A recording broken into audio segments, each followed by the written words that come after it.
Θα σας πω και κάτι άλλο, γιατί ορισμένες φορές μ' αρέσει να λέω, σχεδόν μ' αρέσει να λέω τα δυσάρεστα επειδή τα λέει κανείς άλλος.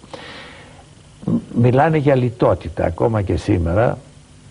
Τι θα πει λιτότης, κύριε Στάι? Εξήγησε κανείς στον ελληνικό λαό τι θα πει λιτότητα, τι είναι λιτότητα και τι δεν είναι?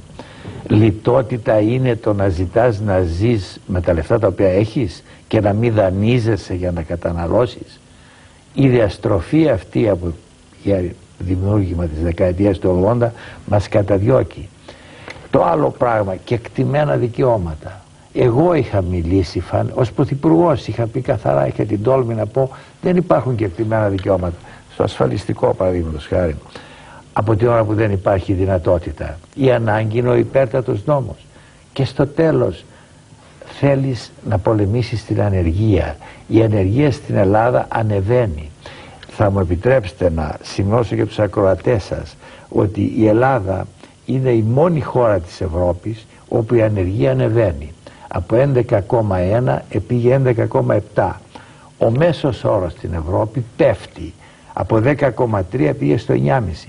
Και δεν έχουν ανεργία καθόλου η Ολλανδία, η Αγγλία και η Ιρλανδία. Αλλά και στη Μεγάλη Βρετανία πέφτει και στη Γαλλία πέφτει και στη Γερμανία. Αυτό ήταν ένα από τα Γιατί θέματα. γίνεται αυτό?